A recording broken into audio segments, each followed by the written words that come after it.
ইসলাম শিমুলের বাসভবনে।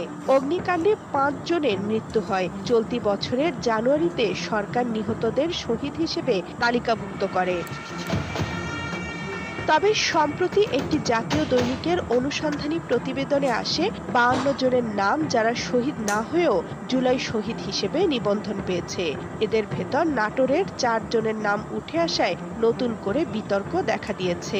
তারা হলেন মিকদাদ হোসেন খান, মোহাম্মদ শরীফুল ইসলাম মোহন, ইয়াসিন আলী ও মোহাম্মদ মেহেদী হাসান। যদিও ৫ আগস্টের অগ্নিকাণ্ডে ওই ঘটনায় ৫ জন নিহত হন।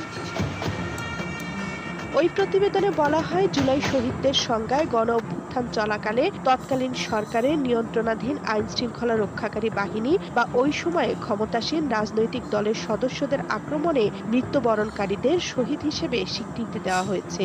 প্রশ্ন উঠেছে, আওয়ামী লীগের বাড়ি বা তাদের মালিকানাধীন স্থাপনায় আগুন দেওয়ার ঘটনায় যাদের মৃত্যু হয়েছে তারা শহীদদের তালিকায় অন্তর্ভুক্ত হবেন। জেলা প্রশাসন ও জুলাই শহীদ স্মৃতি ফাউন্ডেশনের একাধিক কর্মকর্তা ওই জাতীয় দৈনিককে বলেছেন, শহীদদের সংজ্ঞা অনুযায়ী এদের নাম তালিকায় দেওয়ার সুযোগ নেই।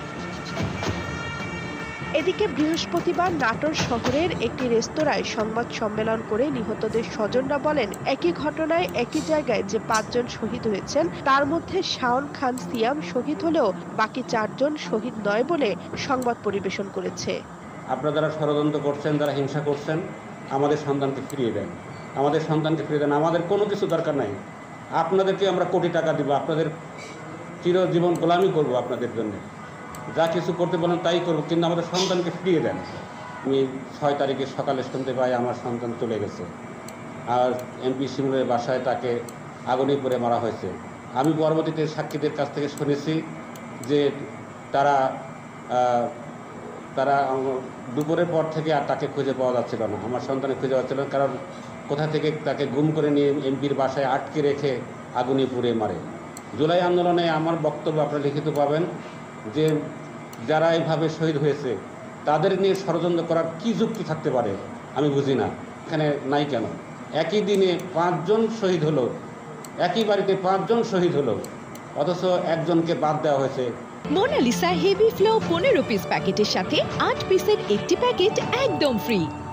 ওই আগুনে পোড়ার পরে ওকে উদ্ধার করা হয়েছিল, ওই বাসা থেকে ওকে উদ্ধার করা হয়। উদ্ধার করে ওকে সদর হসপিটালে নিয়ে যাওয়া হয়, ওখান থেকে রাজশাহীতে রেফার করে, রাজশাহী থেকে আবার ঢাকায় রেফার করা হয়। তারপরে ঢাকাতে ৭ আগস্ট ওই মারা যায়। এখন এটা নিয়ে প্রায় ১ বছর পরে প্রথম আলোতে নিউজ করছে এরা নাকি শহীদ না। নাটোরের মোট ৫ জন শহীদ হয়, সেখানে ৪ জনকে বাতিল করছে আর ১ জনকে রাখছে। তো এটা তো অবশ্যই ষড়যন্ত্র। তাছাড়া একই বাসা থেকে